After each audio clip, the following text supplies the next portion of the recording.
Wow, he didn't even move. Do you see that? He's so solid. He was just like bang like that. I hit him. He's like, I am He-Man. So what's the best punch to finish a fight? That's the video today. I was doing a podcast recently with Sensei Ando. Check out his YouTube channel. It's an excellent channel. He's got loads of really good information, especially on lifestyle and so on. And he did a video, and we were talking about his video, which was basically the fist and how to punch and where to punch. So I thought I'd do a follow-up video to our discussion on the podcast, which will be out soon on our YouTube channel. So subscribe and you'll see that.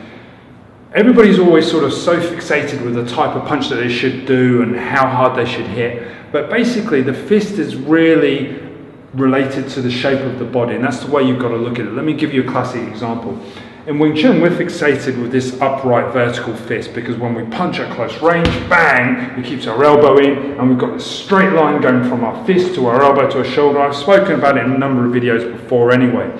But the problem is that the human body changes and adapts. Sometimes it will bend over like this. So George will be bent over like this. And if, for example, I want to punch him in the pubic bone, because there's lots of different striking areas. There's the throat. If I punch him in the throat, there's the solar plexus and there's the pubic bone. But when I punch into the pubic bone, I can't necessarily punch with an upright vertical fist. It's not going to work.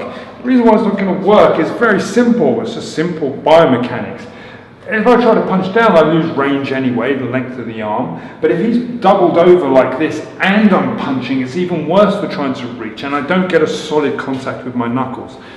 The key thing when you're actually deciding which fist and how you're going to punch is actually the shape of the person's body versus where you're hitting them on that body, so whether they're bent over, whether you're hitting high or low, versus basically the shape of your hand. And all of these characteristics give you essentially the strike. So if you think about it, if the guy's bent over, I don't want to punch with a vertical fist, as I said earlier. I want to turn my hand to more of a horizontal angle, because with a horizontal angle, it rotates the fist over. It allows me still clean leverage to hit with the knuckles and keep a straight alignment from the elbow to the knuckles to the shoulder, bang, and still contact and hit the person. So it's often the sheer dynamics of the way that the person moves dictates whether you actually hit with this fist or even this fist. Another example, if I'm going to punch someone in the throat, okay, and I wouldn't do it really, to be honest with you guys, because it's quite dangerous, but if I wanted to punch someone on the carotid, for example, okay, I wouldn't punch them with my fist in this position, because you drop your chin, it's not going to hit the artery, the carotid artery, which is here, the side of the neck. It's not going to penetrate the artery, because obviously, if he puts his chin down, there's no space to get in. So, generally, again, the fist that fits is the one that wins. That sounds good, doesn't it? Fist that fits is the one that wins. If I turn my fist this way and I turn it bang, that fist fits. Can you see? So it's no longer a vertical fist, but it's a horizontal fist. I've changed the angle. It wasn't this anymore, it's this. So it's the fist that fits. We've definitely got something on this. Yeah, it's going to be my new tagline now. Everything is no longer psychology wins fights, it's the fist that fits. So it's the same thing with the cheekbone.